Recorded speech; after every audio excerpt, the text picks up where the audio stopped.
Hello, my friends. I welcome you to this broadcast on my 10 observations of the Endsars protest. I put this together because I feel we need to speak about this matter and not sweep some of these observations under the carpet. A lot of things have happened in the past few days, and I just feel that it is very important we speak about it. I was kind of involved in the Endsars protest, even though not from the front lines. I was involved or I was active in discussing with some of the youth who provided leadership at the protest, and also I was one of the content providers here and there, and also the propaganda materials that we shared on the social media. I have loved all that happened and was full of confidence that it will lead us somewhere palatable.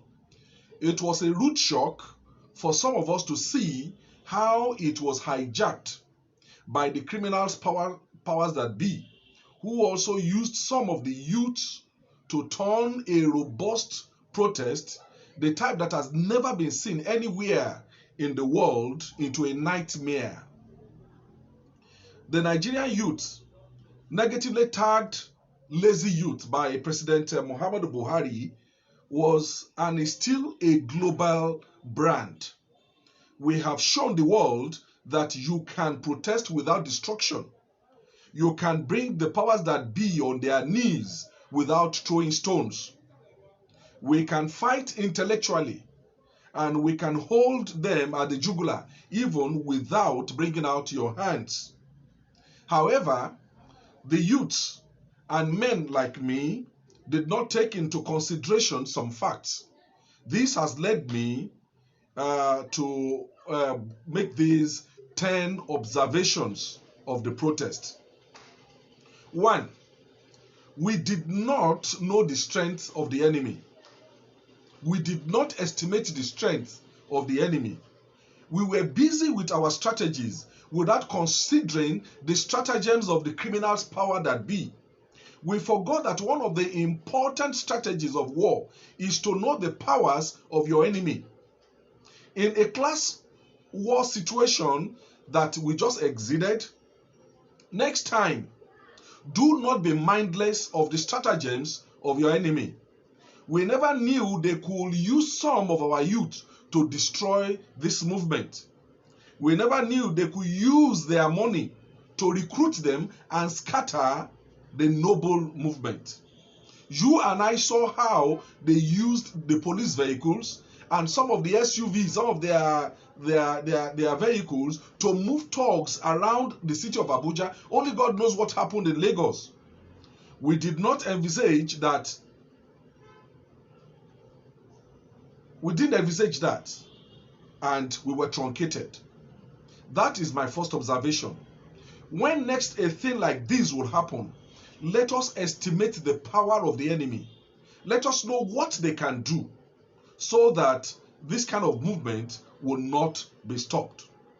My second observation, that is the psychology of the hoodlum. Let me tell you some truth. There are two types of hoodlum, or let me say there are two types of youth in our society: the positive youth and the negative youth. Who are the positive youths? The positive youths are the educated ones, the privileged ones. People like you and I, Of course, we are still struggling. We have our homes, we have our family, and we are working. Yet, despite all these things, we are still struggling.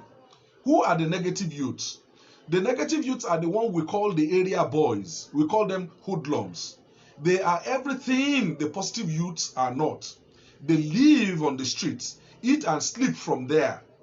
But I want you to come close to them and hear them. They have stories to tell.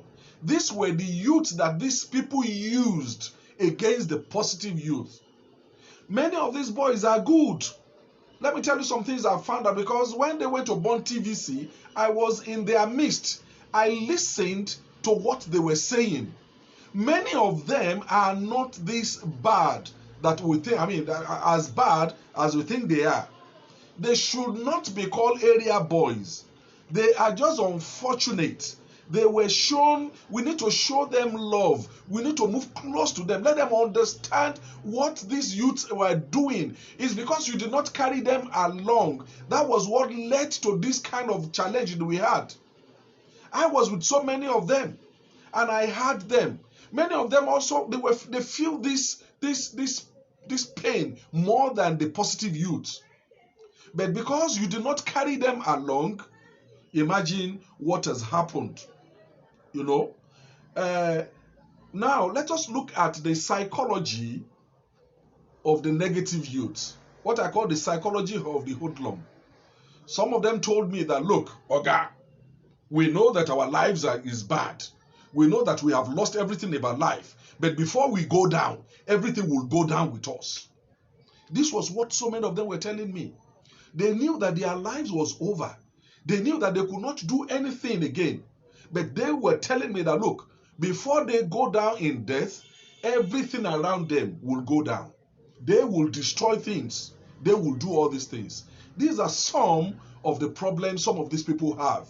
And I think that we just need to get closer to these boys to show them love.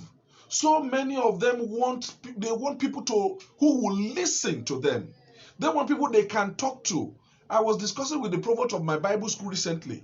The provost told me that close to the church, there is a place where many of these boys smoke hemp. And the very guy who sells hemp there came to him at the day and said, look, Bishop, my life, I don't know what to do with my life any longer. Many of them want assistance. Many of them, they were looking for people to talk to. But because we see them from afar, we call them hoodlums. We call them area boys. We try to neglect them. And when there is problem, these will be the first people that will be available to these negative powers that be, to these criminals in power. And they will be using them against anything you want to do. So I employ our youth. Let us find a way of acculturating these negative boys. Many of them have good stories to tell about their life. When you listen to them, they have reasons for being on the street. I have called about 3, 4, 5 of them, and I asked them questions. How did you get here? Honestly, I was almost weeping when they told me their stories. The positive youth, as I classified them, should find a way of working with the negative youth. I am telling you this. If we don't do that, if we neglect them, they will be available to these criminal powers that be, and you will never be able to get anything done. My third observation is go after the negative youth so that we can all work together. Observation 4, Nigerian police, dialogue, not fire. I want to take you back to what happened in the 80s. There was a man, a police officer, DSP in the army, Deputy Superintendent of Police. His name was Aloze Ogugwaja, an Igbo man. He was maybe in charge of the public relations of the police. Those years in the 80s, this guy will lead police to anywhere there was protest, and he will engage the student in discussion. In one interview he granted that time, he said, I use my pen and my mouth as the gun. Anytime there was issue in the society that time, he would go there. He will bring all the students together, and then he will start discussing with them. What are your issues? What are the problems you are going through? And you will find that at the end of the day, this student will be unable to burn anything. They will tell the policeman their problems. And the man has a way to bring them down. I saw a video where an army officer, a very young army officer, was discussing with the boys. And he told them that, look, you cannot achieve your aims by looting, by burning. All of them shouted and they clapped for the man. This should be the approach of the Nigerian police. It is not about firing. And you know another thing, I wish I would have an opportunity of discussing with the Inspector General of the Nigerian Police. There are more important things the police can do. You see, the police, they keep saying that the police is your friend. How are you showing this friendship to Nigerians? I feel that the Nigerian police could organize things like seminars. Go to the university and show the students how they can protest in partnership with the Nigerian police. You can go to these institutions of higher learning and show the students how to fight crime in their own little ways. You can go there and organize seminars on the pains of the police of the future, Nigeria of the future. Show the public that you are ready to be their friends, not their enemies. Among the students, you can even have moles among them. Some of these people will come out and show, we even give you information about the negative students you have on our campuses. The police is as effective as the community cooperates with them. If the people do not work with the police cannot succeed. Don't make any protester your enemy. Anytime there are problems in the society, the next thing is not to fire. If it's possible, copy the template of Aloze Ogubwaja. I'm sure the man is still alive, and the police can go there and ask him, how did he do it? My observation number 5, fake news will destroy our society. We need to be very careful about fake news on the social media. People just come out and write anything, and many people will not even find out if this is true or not. The next thing, you copy and paste. And do you know the effect of this thing in the society?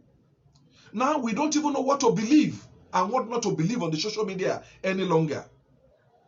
Truth has become a big casualty on Nigerian end of the social media.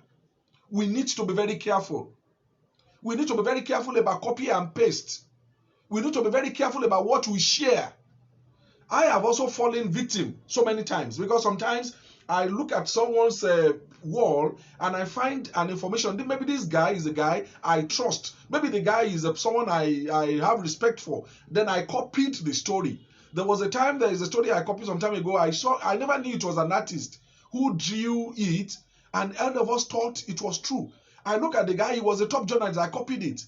2 days later, I found out that it was a lie. I had to come online quickly and I told the people that I am sorry. How many of us will go back to what we have copied and pasted and tell them that I am sorry about what I have copied and I have pasted? It was a lie. Please, anytime you copy and paste and you find out that what you have copied and pasted was a lie, let us be bold enough to tell the people that what I copied and pasted was a lie, and do a retraction. If possible, bring down that story. It will increase your credibility. We need to be very careful about what we copy and paste on the social media. They will tell you 20 people have been killed, 50 people have been killed, and it might not be true. Please, Nigerians, if truly we have a date with our future, this social media, we should approach it with truth. And let us be very careful about issues. Observation number 6. People have lost confidence in government. I don't know what I want to say about it, but I am telling you, Bola Adewara, I have lost confidence in government. Both local government, state government, and federal government. In fact, it has gotten to a stage whereby in church, when they say, pray for your government, I find it difficult to pray for them. But I know the Bible tells me to pray for them. But because we have lost confidence in these people, we have lost confidence in them. Look, let me be bolder. Muhammadu Buhari was a person I thought, look, this guy was good. This guy will do it. This guy will do it. Now I realize that this man cannot do anything. I don't care what they say. We have a government and we were begging him to speak to Nigerians. We have seen utter rubbish in this country. We have seen a lot of stupid things in this country. We cannot continue like Nigeria like this. Whatever they want to do, let them feel free to do it. But I'm telling you, we have lost confidence in government. Both the federal, the state, and the local government. This is not how a modern nation is run. The people we put in power, we need to check them properly well before we vote them. I am sure that with what has happened in Nigeria today, many of us will take our PVC more importantly than before. We need to find a way of putting the right people in government. The Nigerian youth, that would be my observation number 7. It is time for you to organize yourself better and put good people in government. You cannot just be making noise all over the place. No. What you have done is lofty, but we need to take it higher. We need to take it to the next level. The Nigerian youth, I implore you, all of you should bring yourself together. If possible, form a political party. And let us see who are the people that should rule the country. The way things are, these old cargoes have disappointed us. Wole Soyinka called them wasted generation. Don't allow them to waste your future. Don't allow this generation, especially many of them in their 60s, 70s, and 80s, to waste your future. Get grappling. Work properly. Hold meetings. And don't let the meeting be regional. Don't let it be maybe the people in Lagos or the people there. Find a way of calling a congress across Nigeria and meet somewhere and determine that, look, something must happen to this country. People talk about revolution. I am not talking about revolution. I'm not talking about bloody revolution. No. Because I believe that we need peace. But there should be the revolution of the mind. The revolution of seriousness. Buhari said that you people, you are lazy. You need to tell him that you are not lazy. Not by war, but by actions. My observation number 7 or number 8 now. There must be a post-protest seminar. Nigerian youth, there should be a post-mortem of what has happened. You guys should bring yourself together and look at what has happened. Where did you fail? Where did you succeed? How can you take it further? How did you fail? How did you succeed? How can you take this issue further?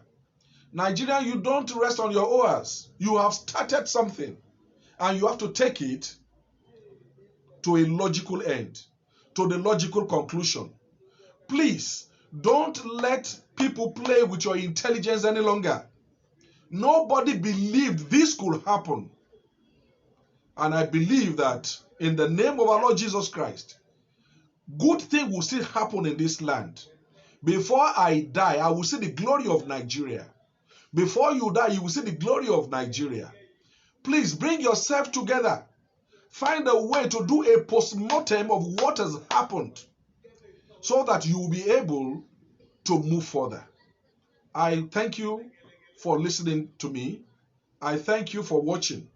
Until tomorrow, where I will be able to speak further on fake news.